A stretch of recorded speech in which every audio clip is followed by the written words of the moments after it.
Hello दोस्तों, आज के ब्लॉग में आपका हार्दिक स्वागत है। इस वीडियो में हम कुंडेश्वर महादेव मंदिर के बारे में जानेंगे।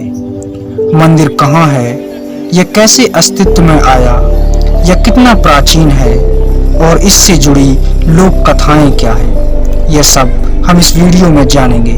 तो चलिए शुरू करते हैं। सामने अपन लिखा देख रहे हैं श्री कुंडेश्वराय नमः।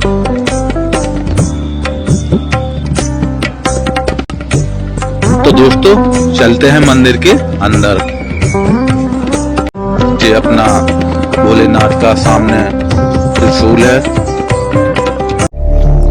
कुंडेश्वर महादेव मंदिर मध्य प्रदेश के टीकमगढ़ जिले में स्थित है।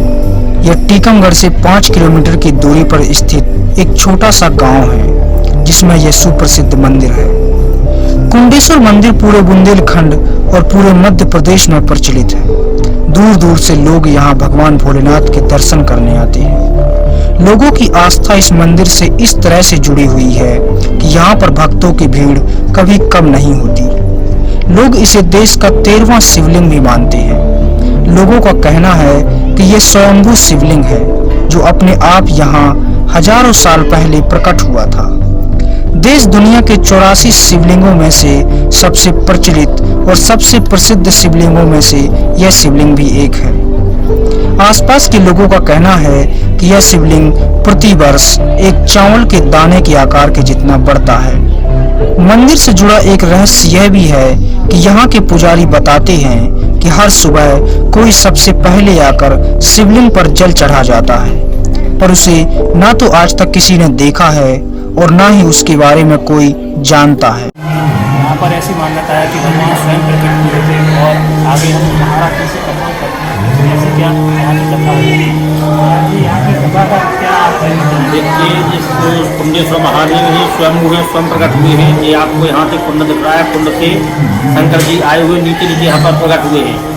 यहाँ पर जो है बस्ती हुआ करती थी, तो एक महिला जो है धान कूट रही थी, बताते हैं। तो जो उखली होती है जिसमें धान कूटी जाती है, चावल कूटे जाते हैं, उसमें खून उनका जो मूसर डाला तो खून के उसके चावल जो है खून में लपड़ा है। एक मिट्टी का कूड़ा रखा हुआ था, मिट्टी के कूड़े से ढाँप करके पूरा पड़ोस में गई। तब तक वो महिला लौट करके सबको लुवा कर गई, तब तक शंकर जी प्रकट हुआ है। तो सही नाम इनका है पूर्णादेव। कुंडेश्वर करने लगे हैं। 1937 में महाराज वी सिंह ने यहाँ पर खुदाई करवाई थी। वो भी 25 फुट नीचे तक खुदाई करवाई गई थी। तो 25 फुट नीचे जब खुदाई करवाई गई तो इतनी लंबी मूर्ति निकली, तो इसको साफ जलाई दी। वो भी खंडित, जैसे शंकर जी मोटे हुए बड़े अपने आप को खंडित हो दिए। इसके बाद वो भौरा निकला, भौरे से कुंड तरफ शंकर जी झुक गए। तो ऐसे शंकर जी कुंड से आए हुए हैं, यहाँ पर प्रकट हुए हैं। ये ऊषा कुंड बताते हैं बाणासुर के पूजने वाले शंकर जी हैं। बाणासुर की जो पुत्री थी उनके पूजने वाले शंकर जी साक्षात से स्वयं है। ये मिनी कैलाश है। ऐसा माना जाता है कि शंकर जी का वो आकार बढ़ता है। एक चावल बताते हैं, एक चावल का आकार बढ़ता है।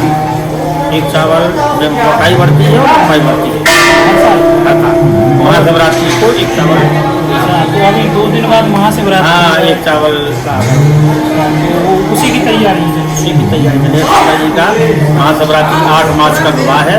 बहुत धूमधाम से यहाँ शंकर जी का उत्सव मनाया जाता है। पूरी रात कार्यक्रम चलता है। से 4 रुपये की 4 आरती होती है। बहुत बड़ा यहाँ पर मेला लगता है। अनेक धार्मिक कार्यक्रम होते हैं। पूरी रात यहाँ पर जागरण। पौराणिक कथाओं के अनुसार द्वापर युग में बाणासुर नाम का एक राक्षस राजा हुआ करता था, जिसकी पुत्री का नाम उषा था। वो रात को प्रतिदिन अपने महल से निकलकर जंगल के रास्ते से होते हुए एक कुंड के अंदर जाती थी। जब एक दिन बाणासुर ने अपनी बेटी का पीछा किया तो वह उस कुंड के पास पहुंचा। बेटी तो अंदर चली गई, लेकिन बाणासुर को रास्ता नजर नहीं आया और वह बाहर बैठकर ही बेटी के लौटने की प्रतीक्षा करने लगा। जब उषा वापस आई तो उसने अपनी बेटी से सब कुछ बताने को कहा।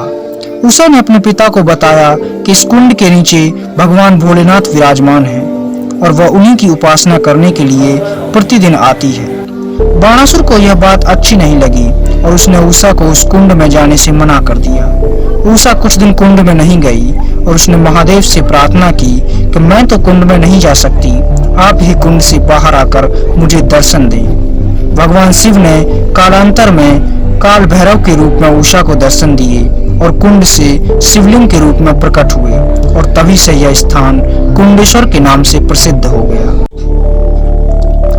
आसपास के लोगों में इस मंदिर से जुड़ी एक और लोक कथा भी बहुत प्रचलित है। लोगों का मानना है कि संवत 1204 में धंती नाम की एक महिला पहाड़ी पर रहा करती थी।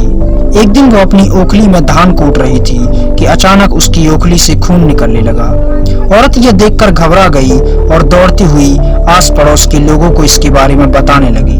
उसने उस ओखली को पीतल की परात से ढक दिया और वह नीचे भागती हुई सभी लोगों को यह बताने लगी। लोगों ने इसकी सूचना उस समय के वहां के राजा मदन वर्मन को दी। राजा ने सिपाही को भेजकर इसका निरीक्षण करवाया और यहाँ शिवलिंग के दर्शन हुए।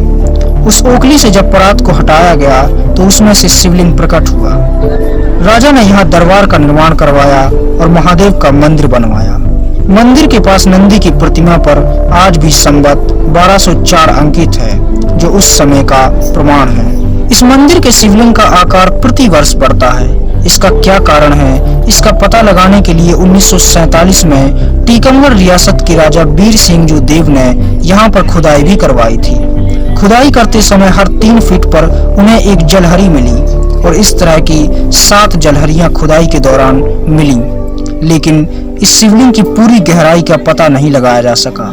इसके बाद भगवान शिव ने महाराज को स्वप्न दिया और फिर यह खुदाई बंद कर दी गई। यह मंदिर बुंदेलखंड के प्रसिद्ध तीर्थ स्थलों में से एक है।